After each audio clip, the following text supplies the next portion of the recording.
Сәлем достар, Грузиядамыз тағы да бүгін үшінші күн.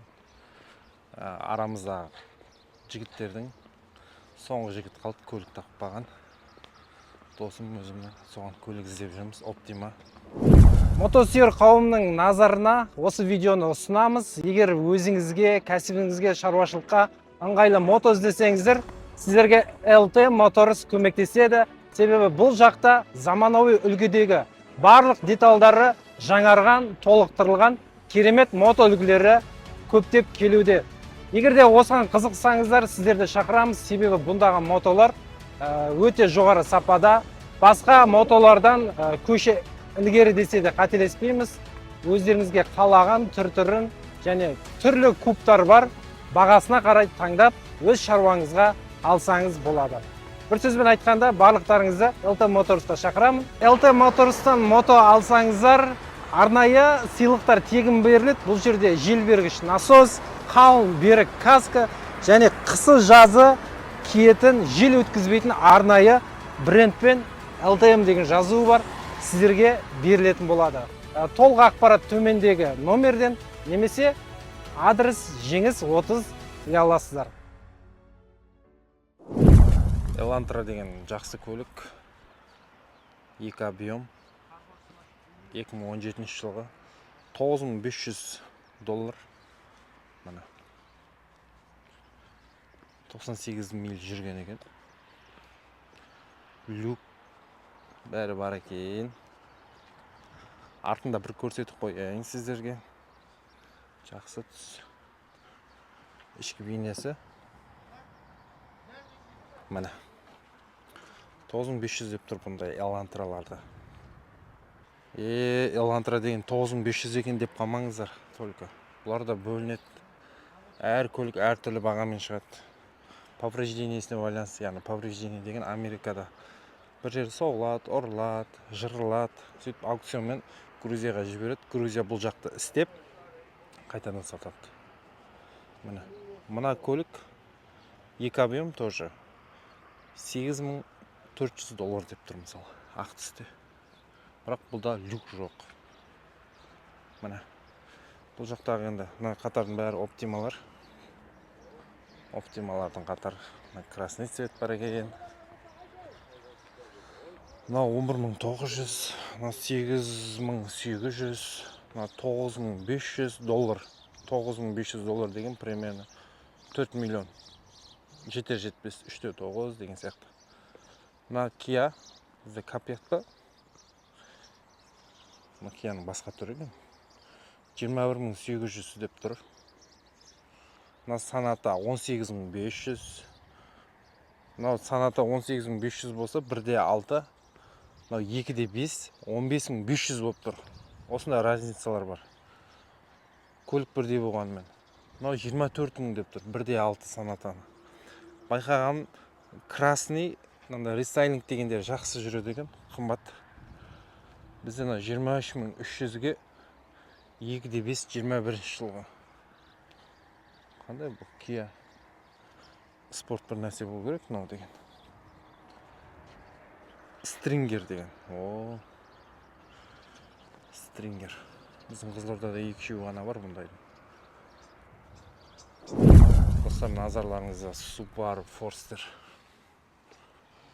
Subaru автокөлігін сұрады ағайындар. WhatsApp'тан да жазып жатыр. Бағалар қанша деп. Subaru'лардың бағасы. Теріс аударып қойған екен. $10,000 екен таза. 2.5 объем Subaru. Мына Subaru. Бұл 2018 екен жылы. Subaru'да данный жоқ. Ал мына Subaru'да 15300. Forester енді бұл Subaru'лардың барлығы. 2020 жылғы 2.5 объем. Кроссовер сұраған жандарға сіздерге көрсетіп жатырмын достар. Қанша, общий бағасы қанша екен біліп жүріңіздер. 2014 но $8600 сұрап тұр екен. Бағасы?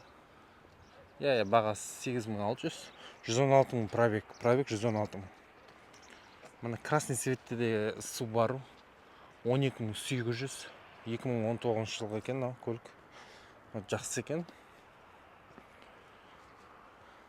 Так, бұл көлік 2.5 объем 2019 жылға міне 45 миль жүрді.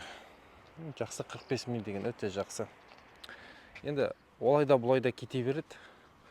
Мына жақта да мына мысалы 13700 деп тұр. Мына Subaru'да 2017 жылғы 2.5. 12200 80 миль жүрген. Мына 13500 доллар. 13500 доллар енді 444 па бізде доллардың курсы. Соған 13.5-ке көбейтесіздер ғой, короче. Мына красный. 2000 бізде 18 жылғы 70-тік 13500 деп тұр.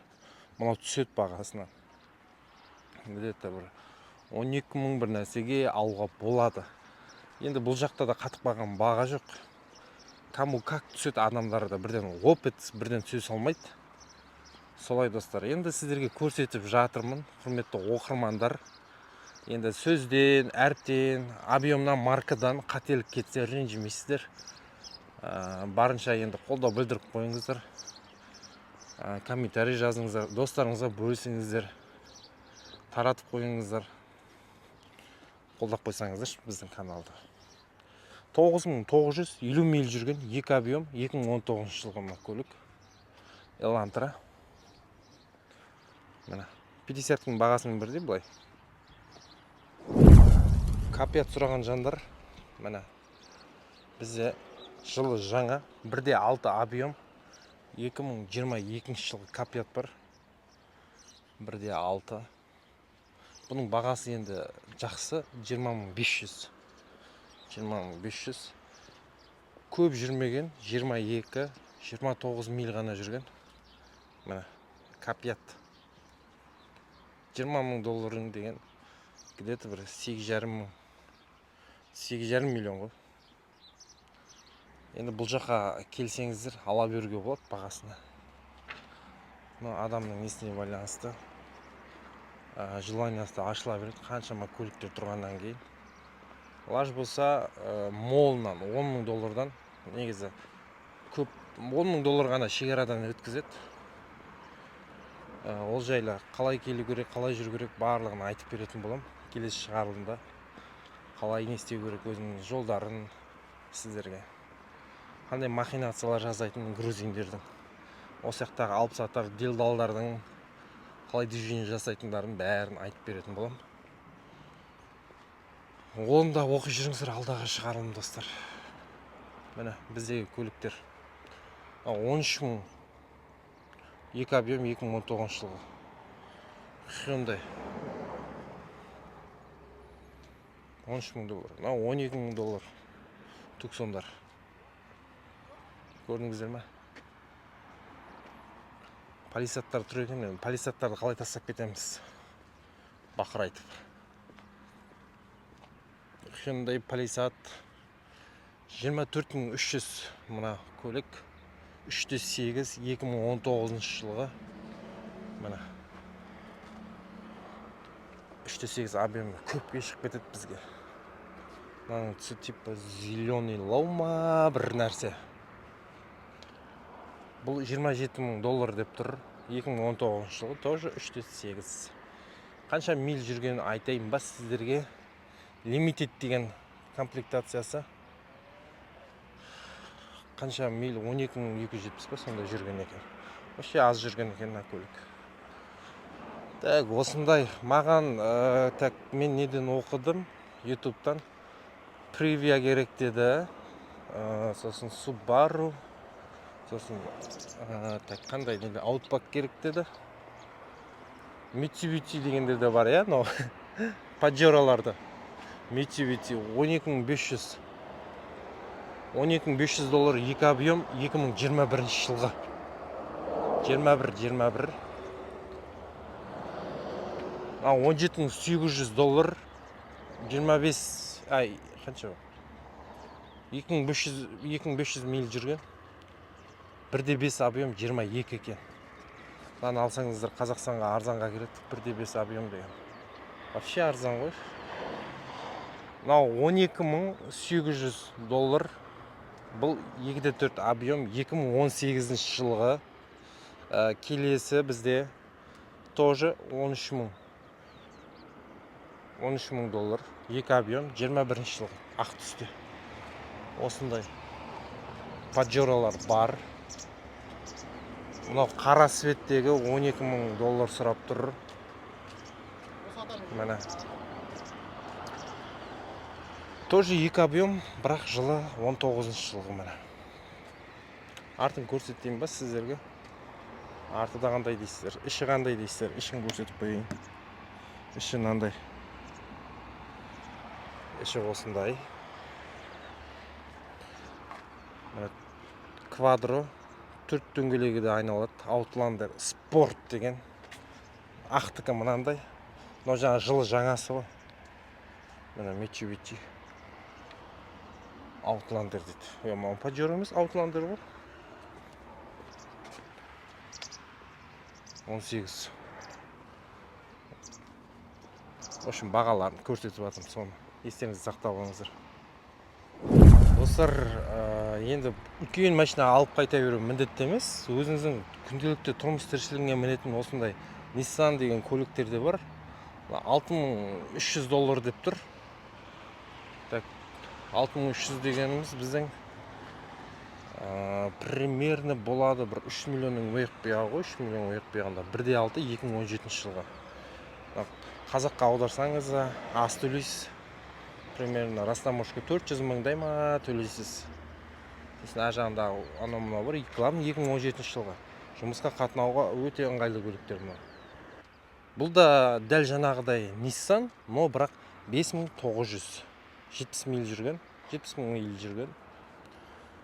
1.6 2017 жылғы. Мына екеуінің жылы бірдей. Анадан түсі басқаша, и бағасы да сәл төмендеу. Сүруге болады бағасын, уайымдамаңыздар. Осындай көлік. Достар, назарларыңызда енді 9,5 миллионға теңгемен 21 мың доллар. Бізде Tucson бар, Tucson. Бұл Tucson 21 жылғы 2.5 объем, 2 объем емес, 2.5 объем. Міне 7 мың миль ғана жүрген екен. Новина почти, новый.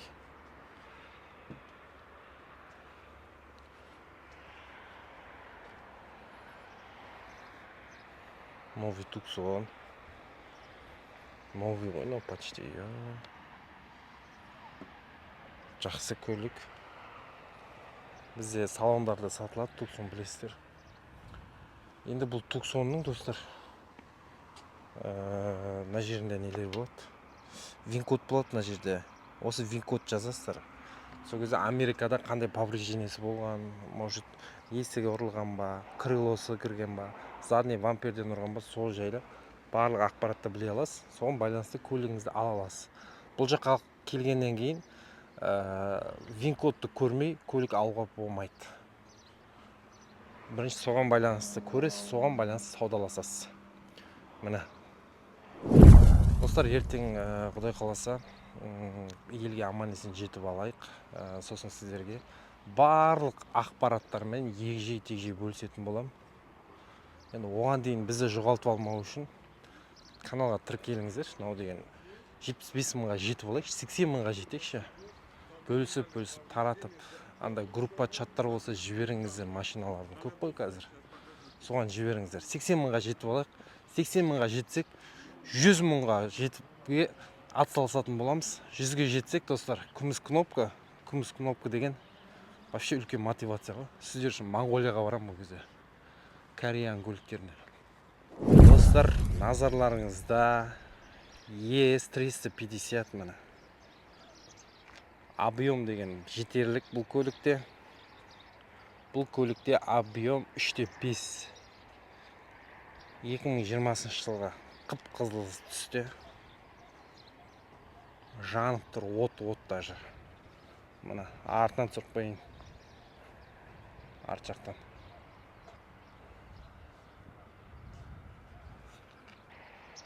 Chevrolet Malibu түсіріш деген достарым бар айтпақшы. Ұмытып кеттім ғой. 1.5 объем мынау. 12.500 доллар. 12.500 доллар. міне 5 миллионның ойяқ бұяғы 21-ші жылғы міне әппақ свет доверься ему и 5 нет деп тұр ғой. Міне $8500 да бар. Дәл осындай Malibu. Разница бар міне. Капот, крыло, түстері басқаша. Осылай ғой бағалары. Мынандай машина қанша деп сұрауға болмайды.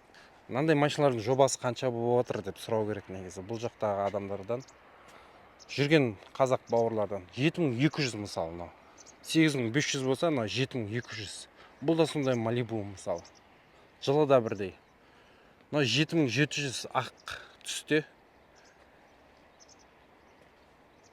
Бірақ бұл 2 объем екен. 2 объем 2016. Міне барлық данный жазылып тұрады осы жерлерде. Осылай. Бұл жақтан андай Ford Chevrolet Jeep деген көліктер. Бұл Грузиядағы Кавказ деген базар. Мына мына тау бар. Мына Крест деген түнде жап-жасыл болып жанады. Біздің гостиница осының астында орналасқан. Ұйқы деген енді прям қамып қалады ғой шіркін. Базарда көлік көп, енді таң атпай жүрміз ерте. Өткен көлікті ерте алып, рәсімдеп жолға дайындалуымыз керек. Бұл жақта Мерседестер көп, өте көп сатылатын. $12,000-дан $10,300 мысалы. $24,500. Бөліне береді бағалары.